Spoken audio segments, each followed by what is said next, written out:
सभी विद्वजनों को मेरा प्रणिपात।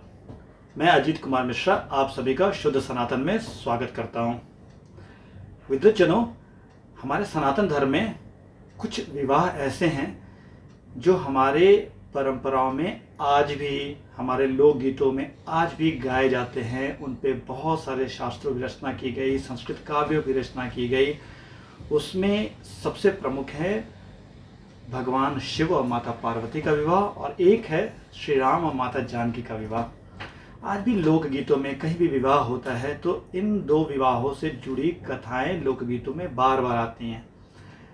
भगवान शिव और माता पार्वती के विवाह को लेकर के बहुत सारे ग्रंथों में उनका जिक्र आया है, बहुत विशद वर्णन किया गया है, लेकिन बहुत कम लोग जानते हैं कि इस विवाह के पीछे चार ऐसे महान उद्देश्य थे जिन्होंने हमारे सनातन धर्म परंपरा को एक नया स्वर दिया, एक नई सोच दी, एक नया दर्शन दिया। तो आज मैं आपको भगवान शिव और माता पार्वती के विवाह से जुड़े चार ऐसे महान रहस्यों के बारे में बताने जा रहा हूँ जो शायद आप जानते भी होंगे और शायद कुछ लोगों को नहीं भी मालूम होगा। परंतु ये चार ऐसे महान रहस्य हैं जिन पे हमारी संस्कृति के आधार टिके हुए हैं। तो जब मैं आपको ये चार महान रहस्य बताने जाऊंगा तो उसके पहले मैं आपसे एक निवेदन ज़रूर करूंगा कि अगर आपको शुद्ध सनातन का हमारा ये वीडियो पसंद आता है तो आप इसे लाइक कर सकते हैं, और अगर आप हमारे शुद्ध सनातन चैनल पे नए हैं और आपको हमारे कंटेंट्स पसंद आ रहे हैं तो आप हमारे चैनल को सब्सक्राइब भी कर सकते हैं। और अगर आपको हमारे किसी कंटेंट से समस्या है तो आप डिसलाइक का बटन दबा सकते हैं, लेकिन मेरा एक अनुरोध होगा कि अगर डिसलाइक कर ही रहे हैं तो एक कमेंट ज़रूर डाल दें ताकि हम अपने कंटेंट को बेहतर बना सके। आप ज़रूर बताएं कि आपको हमारे किस कंटेंट से समस्या है, क्या समस्या है और हम कहाँ गलत हैं, हम उसे ज़रूर सही करने का प्रयास करेंगे। तो चलिए विद्वजनों, मैं आपको बताता हूँ भगवान शिव और माता पार्वती के विवाह के वो चार महान रहस्य जिनके बारे में बहुत कम लोग जानते हैं। सबसे पहली बात यह है कि भगवान शिव अब कभी भी सृष्टि का संहार नहीं करेंगे। चौंके ना आप, भगवान शिव ने अब संहार का कार्य बंद कर दिया है। ये मैं क्यों कह रहा हूँ, तो इसके पीछे एक कथा है कि जब बार बार ब्रह्मा जी सृष्टि का निर्माण करते थे और भगवान विष्णु उसका पालन करते थे, तो बार बार एक समय आने के बाद भगवान शिव उसका संहार कर देते हैं। ये हम सभी जानते हैं। तो ब्रह्मा जी ने ये सोचा कि अगर बार बार सृष्टि का संहार होता रहेगा तो उन्हें बार बार सृष्टि का निर्माण करना पड़ेगा, ये चक्र लगातार चलता रहेगा। और सृष्टि का जब संहार भगवान शिव करते हैं तो उनके अंदर में किसी भी तरह की सृष्टि को लेकर के मोह, माया या ममता होती नहीं है, क्योंकि शिव वैरागी माने गए। शिव ने वैराग्य धारण कर रखा है, वो भस्म अपने शरीर पर लपेटे रहते हैं और उन्हें कोई लगाव नहीं है सृष्टि से। वह एक निरपेक्ष भाव से सृष्टि का संहार कर देते थे। तो ब्रह्मा जी ने सोचा कि अगर भगवान शिव का अपना परिवार हो जाए, उनकी अपनी पत्नी हो, उनके अपने बच्चे हों, तो वो भी एक सांसारिक जीवन जिएंगे। अगर सांसारिक जीवन जिएंगे तो उन्हें भी संसार के प्रति मोह होगा, वो नष्ट नहीं करना चाहेंगे, और नष्ट नहीं करना चाहेंगे तो सृष्टि का संहार बार बार होना बंद हो जाएगा और उन्हें बार बार सृष्टि बनाने की ज़रूरत भी नहीं पड़ेगी। तो इसी उद्देश्य से पहली बार माता सती के साथ उनका विवाह हुआ भगवान शिव का, लेकिन माता सती ने योगाग्नि में खुद को भस्म कर लिया। फिर ब्रह्मा जी ने सोचा कि अब कैसे किया जाए, अब तो सृष्टि कभी भी संहार हो की जा सकती है भगवान शिव के द्वारा, कि भगवान शिव फिर से वैरागी हो गए और इस बार तो माता सती के वियोग में वो क्रोधित भी हैं। तब भगवान ब्रह्मा जी ने अन्य देवी देवताओं के साथ मिलकर के एक तरीके का विधान रचा। उस विधान के तहत माता सती ही माता पार्वती के रूप में पुनर्जन्म देती हैं, और एक कारण भी तैयार हुआ। कारण ये था कि तारकासुर नाम का एक राक्षस था। तारकासुर ने ब्रह्मा जी से ये वरदान मांगा कि मेरा वध शिव के पुत्र के द्वारा ही हो। अब शिव तो अविवाहित थे, शिव जी की पहली पत्नी ने तो योगाग्नि में खुद को भस्म कर लिया था।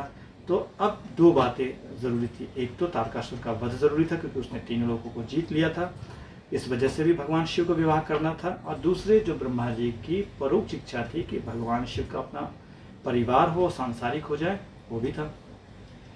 तो माता पार्वती का जन्म होता है और माता पार्वती को शिव जी के प्रति वो आकर्षित किया जाता है और माता पार्वती भगवान शिव की तपस्या करती हैं, लेकिन फिर भी भगवान शिव की तपस्या भंग नहीं होती है। तब यहाँ से भगवान शिव माता पार्वती के विवाह का दूसरा उद्देश्य शुरू होता है। वो दूसरा उद्देश्य होता है कि इस सृष्टि को कामदेव के अधीन करना। कथा ऐसी है कि जब भगवान शिव की समाधि नहीं टूट रही होती है तो भगवान शिव के अंदर माता पार्वती के प्रति अनुराग जगाने के लिए देवी देवता लोग मिल करके कामदेव को भेजते हैं। कामदेव अपने बाण के द्वारा जैसे शिव जी को मोहित करने का प्रयास करते हैं कि भगवान शिव की समाधि भंग हो जाती है और भगवान शिव कामदेव को भस्म कर देते हैं। भगवान शिव जैसे कामदेव को भस्म करते हैं तो कामदेव की जो पत्नी है रति वो विलाप करने लगती हैं। उस विलाप से भगवान शिव द्रवित हो जाते हैं। तो भगवान शिव कहते हैं कि मैं शरीर के साथ तो कामदेव को जीवित नहीं करूँगा, परंतु वो आज से वो अनंग के रूप में होंगे, अर्थात बिना अंग के वो सृष्टि के सभी सुंदर चीज़ों में वो व्याप्त हो जाएंगे और उनको उनकी इस शक्ति की वजह से पूरी सृष्टि जो है ना वो मोहित रहेगी। उनकी इस शक्ति की वजह से सृष्टि में काम व्यापार चलता रहेगा। तो इस प्रकार कामदेव के अधीन इस जगत को करने के लिए भगवान शिव और पार्वती के विवाह की पूर्व पीठिका लिखी जाती है या उसके पहले का बैकग्राउंड तैयार किया जाता है। तो इससे दूसरा उद्देश्य ये पूरा होता है कि भगवान शिव पार्वती के विवाह का एक उद्देश्य भी था कि इस जगत को कामदेव के अधीन करना। भगवान शिव और माता पार्वती का विवाह हो जाता है और भगवान शिव और माता पार्वती के विवाह का जो तीसरा उद्देश्य था तारकासुर का वध भी हो जाता है, क्योंकि कार्तिकेय का जन्म भगवान शिव से होता है। लेकिन इसी तारकासुर के वध के दौरान या इसी तारकासुर के वध के पहले भगवान कार्तिकेय के जन्म के ठीक पहले भगवान शिव और माता पार्वती के विवाह का चौथा उद्देश्य भी आ जाता है सामने। वो चौथा उद्देश्य क्या होता है मैं आपको बताता हूँ। होता यह है कि जब माता पार्वती और भगवान शिव संतान उत्पत्ति के लिए प्रयास कर रहे थे तो देवताओं को ये लगा कि जब शिव और शक्ति दोनों के सम्मिलन से जो पुत्र पैदा होगा वो तारकासुर का वध तो करेगा, लेकिन हो सकता है कि वो इतना शक्तिशाली हो कि शिव और शक्ति दोनों उसमें मिले हों तो वो तो सभी देवताओं को खत्म कर दे सकता है। तो उन लोगों ने जाकर भगवान शिव से संतान उत्पत्ति का कार्य बंद करने की प्रार्थना की।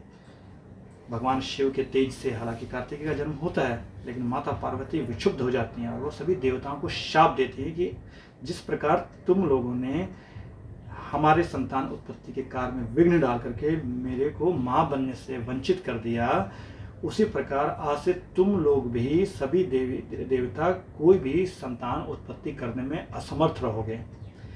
ये शाप माता पार्वती का था, पर इस शाप के अंदर ही एक महान उद्देश्य छिपा हुआ था। वो महान उद्देश्य ये था कि श्री राम की सेना का निर्माण होना भविष्य में। क्योंकि भगवान श्री राम जब धरती पर अवतरित होते हैं तो भगवान श्री राम की सेना में कौन होते हैं, तो वानर रीछ होते हैं। तो वाल्मीकि रामायण के बालकांड में ये वर्णन है कि जब दशरथ पुत्र कामेष्टि यज्ञ कर रहे थे तो स्वर्ग में सभी देवी देवताओं ने भगवान विष्णु से प्रार्थना की कि वो दशरथ जी के यहाँ पुत्र रूप में जन्म ले, और ब्रह्मा जी ने सभी देवताओं को ये कहा कि तुम सभी पृथ्वी पे अवतार लेकर के पुत्र पैदा करोगे और सभी अप्सराएं और सभी देवियां भी वानर और रीछ के रूप में अवतार लेंगी और सभी लोग जो हैं संतान पैदा करेंगे। तो जितने भी वानर रीछ थे वे सभी किसी न किसी देवता के, किसी न किसी अप्सरा के, किसी न किसी देवी की संतान है। तो इस प्रकार माता पार्वती का ये शाप जो था ये एक महान उद्देश्य में बदल गया और श्री राम की सेना का निर्माण संभव हो सका। तो माता पार्वती और भगवान शिव के विवाह के 4 महान रहस्यात्मक उद्देश्य हैं जिनके बारे में हम बहुत कम लोग जानते हैं। आज के लिए इतना ही, और मैं फिर एक नए वीडियो के साथ आप सभी के पास आऊँगा, कुछ नए रहस्यों को लेकर के, कुछ नई कथाओं को लेकर के, कुछ नए दर्शन को लेकर के। तब तक के लिए मैं अलविदा लेने से पहले एक अनुरोध करना चाहूँगा कि अगर आप ऐसी कथाओं या ऐसी शास्त्र संबंध बातों को जानना चाहते हैं तो आप हमारे वेबसाइट पे भी आ सकते हैं। हमारे वेबसाइट का एड्रेस है www.shudhsanatan.org। इसका शॉर्ट फॉर्म है www.shuddhasanatan.org। इस पे आपको ऐसी बहुत सारी बातें मिलेंगी जिसके बारे में शायद आप जानते नहीं होंगे या आप जानना चाहते ज़रूर होंगे। तब एक बार फिर से मैं आप सभी से अलविदा लेता हूँ। जल्दी आऊँगा, तब तक के लिए आप सभी अपना ख्याल रखिए।